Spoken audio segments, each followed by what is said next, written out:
Salem, Albany, Eugene, and their huge showroom in the famous Lloyd Center, Portland. Rubenstein's. Hey kids, have you heard about the Read for Kids' Sake Readathon that helps your public library to buy children's books?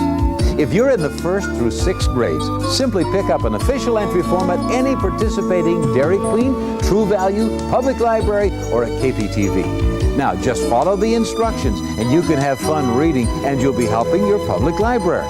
There are great prizes and special awards for everyone. So pick up an entry now. Boxing for the 2600. When you get an Atari attack, just pop in boxing for Rally Blackjack. Boxing!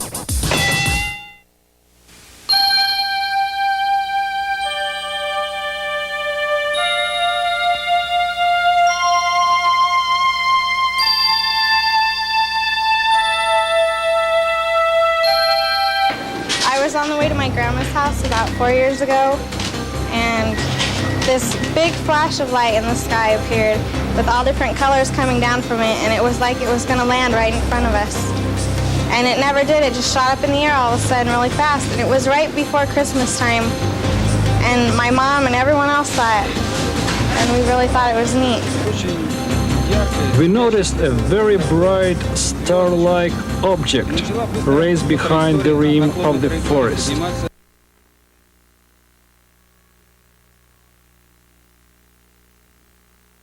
It was rising slowly at angle in our direction. Then, when it had reached a considerable height and was right above us, we saw a flash like an explosion. Then this object turned and disappeared out of sight of tremendous speed. While the sightings in the Soviet Union are sensational, the story of Gulf Breeze will play a major role in our program tonight. We're down here in Florida, where we've assembled a whole town full of people who say they've seen the UFO that's haunted this community since last November.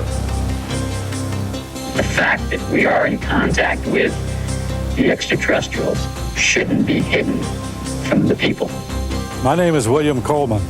When I was at the Pentagon, I was Public Information Officer for Project Blue Book.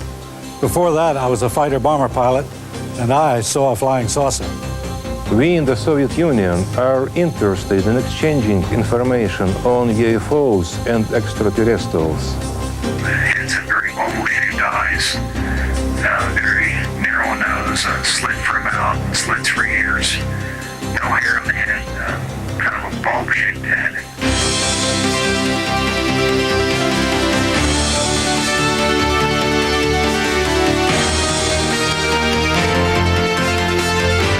Tonight, for the first time in history, men and women from all over the world come together via satellite to share their experiences about unidentified flying objects. Live from the nation's capital, Washington, D.C., LBS presents, in association with Seligman Productions, UFO Cover-Up, live.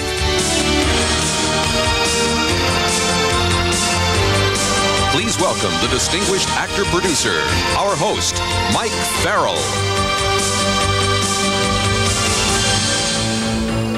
Good evening.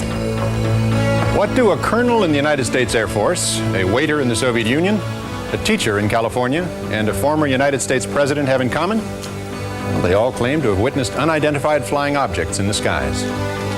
What we're dealing with tonight is a subject of universal interest. Whatever your view, in the next 2 hours you'll hear claims and counterclaims. You'll hear some astounding, perhaps disturbing things which, if true, could have far-reaching implications in our lives. As is so often the case in complex questions, it comes down to our assessment of the credibility of the individual. So in this show, you can take part by giving your opinion as to that credibility. You'll also have the opportunity to report your own experience. Do saucers and ETs exist? Does your government know about them? If so, are they covering it up? Why? Well, let's find out more. UFO Cover-Up is sponsored in part by Quaker 100% natural cereal. Everything else is just cornflakes. By AT&T, the right choice. And by Jif Peanut Butter for fresh roasted peanut taste. Choosy moms pick Jif. My mouth has a terrible time waking up in the morning. Come on. You know why? Most cereals bore it to sleep. Come on. Want to see it come alive? Watch. Quaker Natural Cereal. My mouth gets a charge of whole grains, honey, almonds, raisins, a bunch of different textures, a blast of different tastes. That's reveille, man. My mouth will never get back to sleep. Once you taste Quaker Natural, everything else is just cornflakes. What are your homework? Hello. Hi, Robbie. How's school? Fine. But I think Higgins has to go out. Amy, would you let the dog out, please? So how's... There goes Dad for his 8 o'clock snack. Al, we just ate. Rob, what's wrong? Who said anything's wrong? You're not the only one in this family who can hear. When the people you love come through loud and clear, that's AT&T. Oh, here she is. So I got up and walked out. You left work early? I told them I couldn't miss my kid's game again. She's crazy. She's brave. What is that? They call it peanut butter. You cut out of work early, then give her that brand? Lighten up, guys. They're all the same. Yeah, and the sky is purple. Smell, Jif. Hey, Jif smells more like fresh roasted peanuts. Oh, if this stuff tastes as good as it smells, I'm in trouble. Oh, I'm in trouble. Jif is the peanuttiest. Great stuff. Outrageous.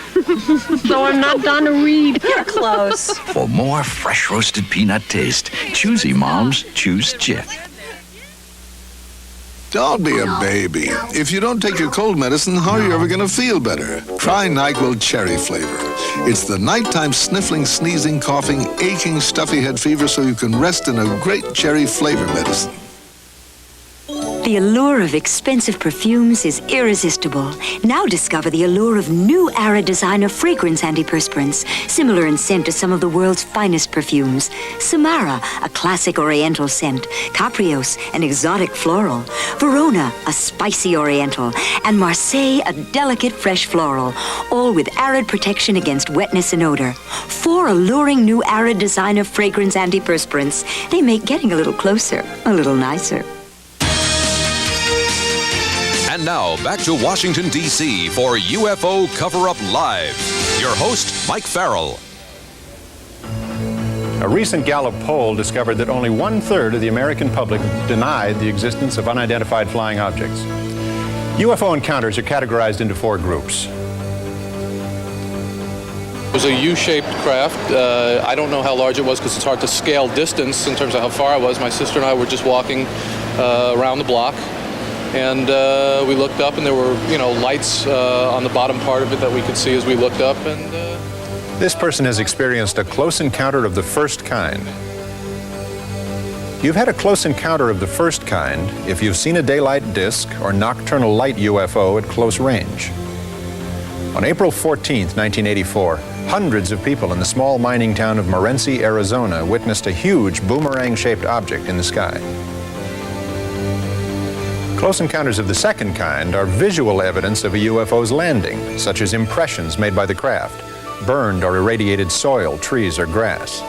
In August of 1979 in northern Minnesota, when Deputy Sheriff Val Johnson encountered a brilliantly lighted object, his vehicle was knocked off the road, the hood dented, 2 antennae bent, and a headlamp broken.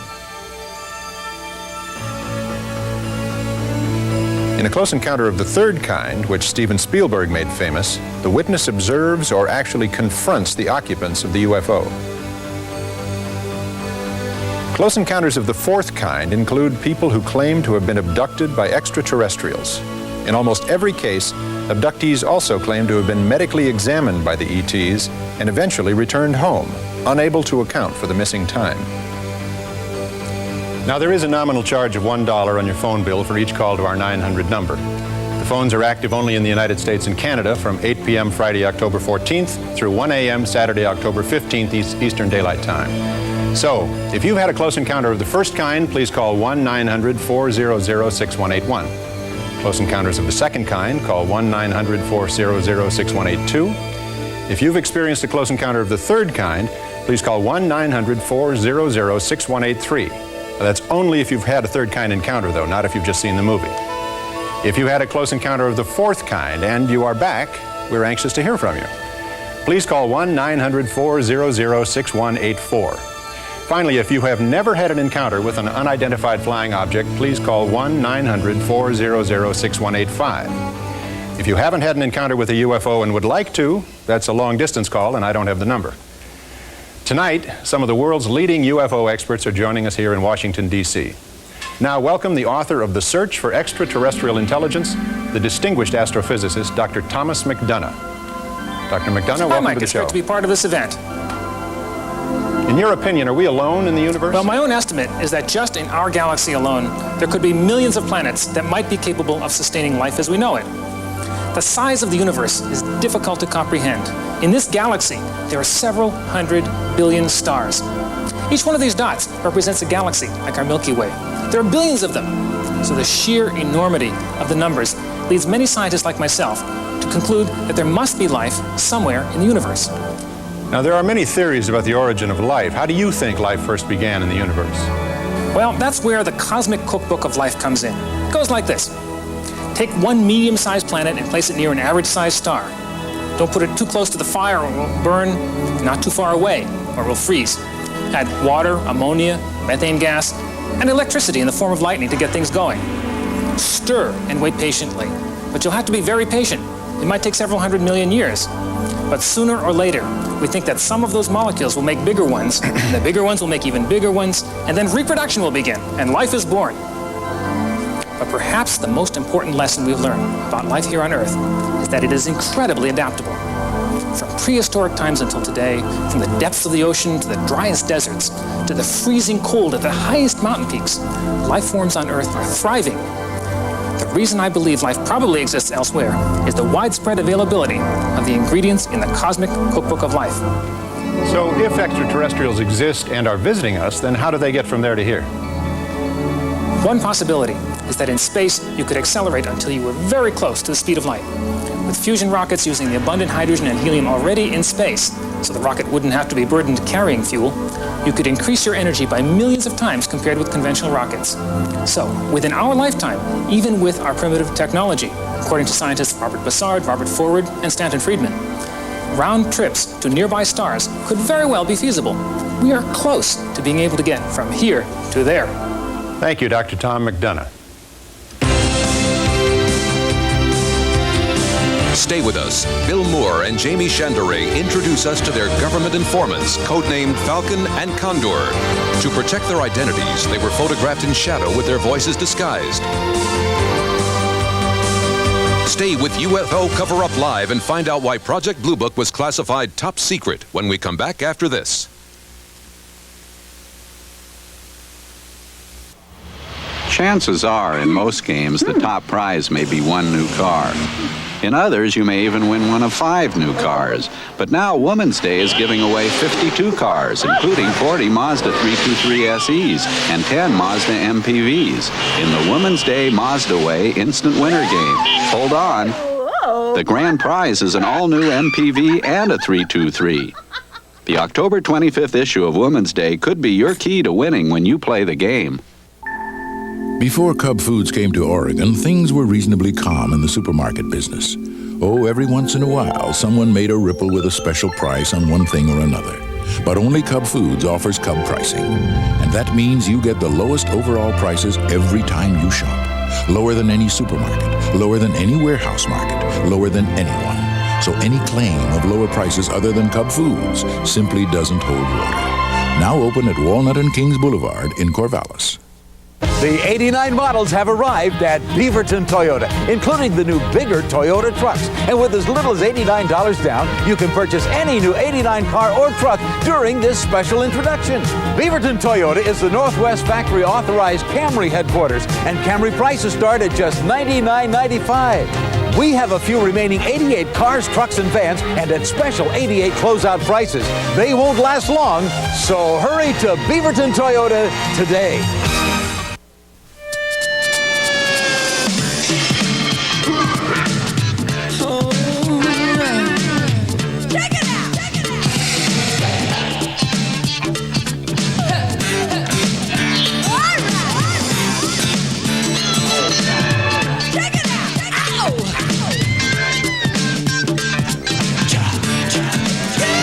one place puts it all together like no place else.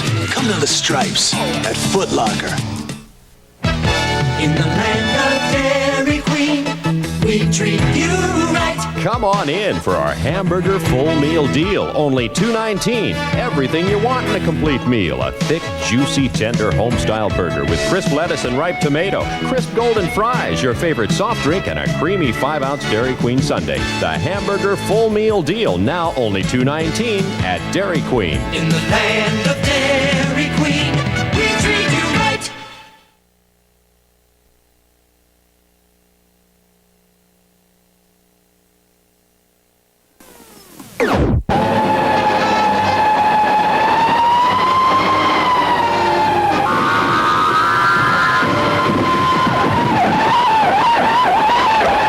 Once again, live from Washington, D.C., your host, Mike Farrell.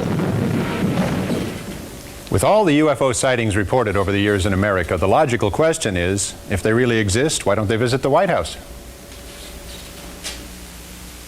And then there they were, all of a sudden, on July 26, 1952. The Air Force tried and failed to intercept up to a dozen UFOs in the sky over the White House. The press conference 2 days later became the largest media event since the end of World War II. We can say that the recent sightings are in no way connected with any secret development by any agency of the United States. With all due respect to the Air Force, I believe that some of them will prove to be of interplanetary origin.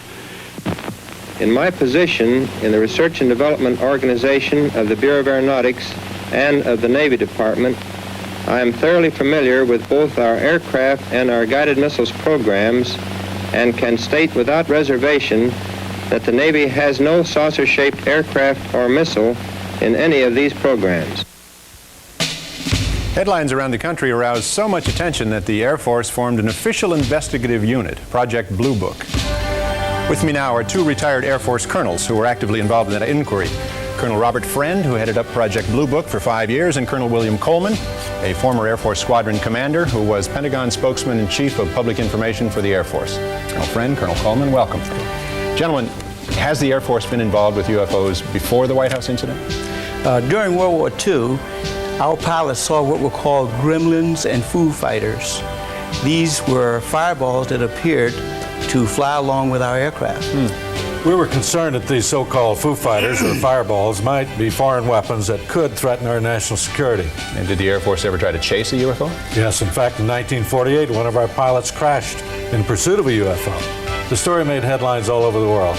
As I understand it, that crash added impetus to the conclusion that UFOs were extraterrestrial visitors. That's true, but the Air Force rejected the conclusion on the grounds of insufficient evidence. Even the name of the project was changed from Sign to Grudge during that period to preclude this unhealthy association. However, by the time Blue Book got involved, we started running into trouble. Hearings and inquiries regarding the way in which we were performing UFO investigations, in every instance, the Congress of the United States concurred in the way in which we conducted these projects. However, we were not disappointed with the 1969 decision to discontinue Project Blue Book. Out of the 12,000 reported UFO sightings, only 700 remain unexplained. Of that remainder, 100 of them really worried us. Why was that? Because these 100 sightings involved the two criteria that defined a worrisome phenomenon: high strangeness and high credibility, meaning that highly credible, multiple witnesses, like military airline pilots, see something they've never seen before. Have either of you ever seen a UFO? Yes, it was 1955, and I was a squadron commander at the time. We were flying a B-25 over Alabama when we spotted a strange silvery object some 25,000 feet above us, heading in the same direction. Since we were overtaking it, I changed course and eventually got within 1/8 of a mile of it, literally right on top of the thing. So you must have gotten a fairly good look at it. We certainly did. The whole crew. It was wingless, a disc some 70 feet in diameter, 15 feet thick at the center, your average run-of-the-mill flying saucer. Well, what happened then? It performed an astonishing maneuver. 1 second it was there, the next it was gone. But we chased it and caught sight of it again. It was skimming over a farmer's field, kicking up vortexes of red dust as it flew. We closed in on it from behind the trees, but it vanished. Did you make a report of this incident? We all wrote up reports. I was later debriefed by an intelligence officer, Years later, when I was on Project Blue Book, I tried to find my report. It was not in the files. Not in the files. Now you say you saw this object at point-blank range. Could it have been a balloon or an experimental aircraft? Absolutely not. It displayed a level of technology far beyond anything I had seen on the Earth then and now. Well, with this advanced level of technology, were you ever concerned that the object could be a threat to national security? No, not necessarily a threat to our national security, but I was uneasy about these UFOs because they were able to accomplish aerial feats that we couldn't.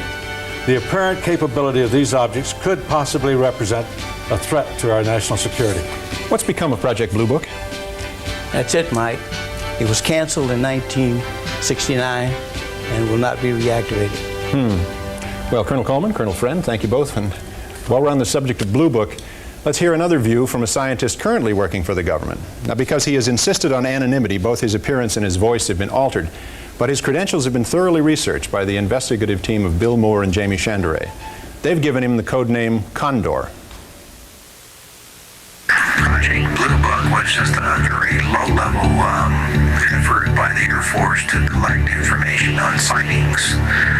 It had a very minimal staff of one officer, an NCO, a secretary, and a scientist. The interesting, most exciting reports that came into Blue Book were often siphoned off by what they call moles within the organization. Those reports were pulled out of the files and never returned and just simply sent forward. The whole effort, as far as Blue Book was concerned, was that they tried every way they could to simply dismiss and explain away sightings. They certainly didn't want unknowns. The effort of Blue Book was to minimize the effects of these reports and to try to explain away as many as they could. And of course it worked. It worked in the fact that it closed down Project Blue Book and terminated the Air Force's involvement, official Air Force involvement, public involvement with the subject of UFOs. Of course, we know that they carried on with a covert operation after that. When Blue Book closed down, the official U.S. government position was that UFOs didn't exist, and Americans accepted this contention as fact. Or did we? Do you hear something? Hear what? I don't hear. Shh, listen.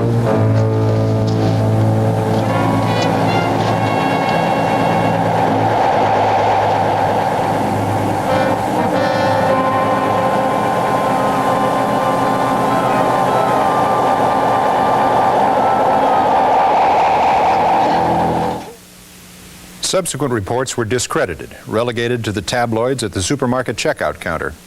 After Blue Book's final report, anyone who claimed to see a UFO was considered some kind of nut. It was a saucer. We saw it. We heard it, both of us. What more do we need to know? Well, we have to have time to think, to evaluate this before we sound off.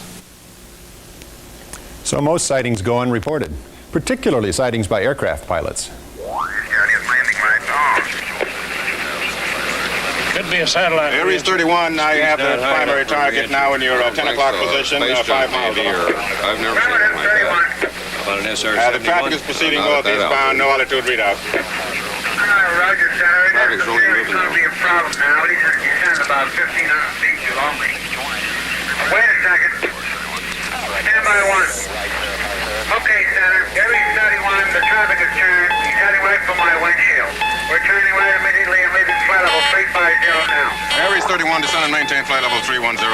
Break, Allegheny 444, turn right 30 degrees. Get on to order the 45th recon wing. See what the hell they could be testing up there. An Aries jet descending to maintain flight level 310. Center. Do you have any test operation to restricted area 2508?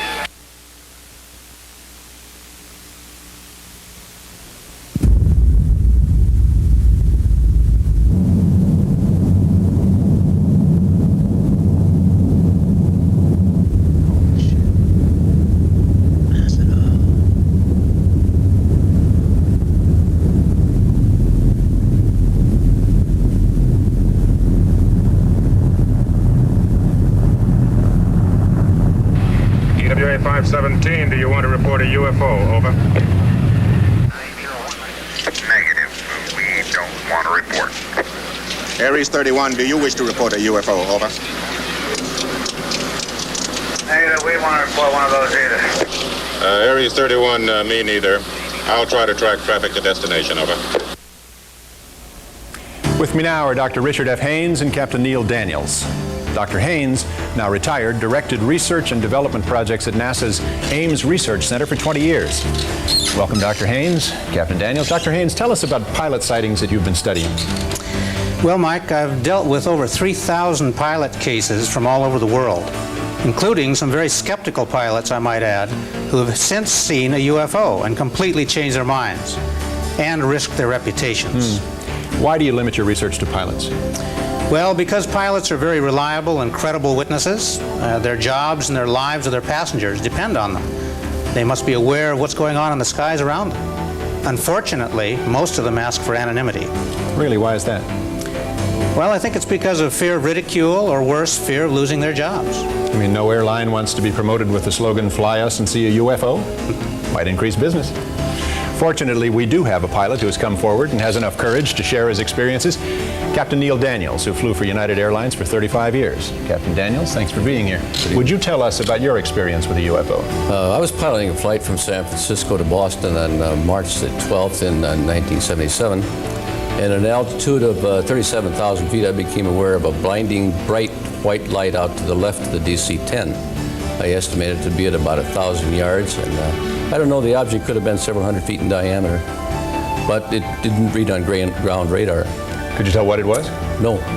Could it have been a commercial flight or a military aircraft? Absolutely not. At the speed at which it departed, I've never seen anything like it. Was this object in any way a threat to your plane? The three compasses were indicating opposite directions, and the plane was veering off and banking to the left by a strong magnetic pull. Well, how did you and your crew react? The flight engineer kept repeating, I don't want to see it, I don't want to know about it. I don't want to know about it. Did you file a report? It was a short layover, and the FAA would have hassled me all night, so I let it go. So that was the end of that? Yes, but 6 months later, I was on a hunting trip with my boss, and I told him the story, and he said, "Gee, I'm sorry you told me that. Strange things happen to people who have these sightings." Strange things? Like what? Well, in my experience, people are fearful of losing their jobs or being transferred. So much for telling the truth. Huh? Well, thank you, Dr. Haynes, Captain Daniels.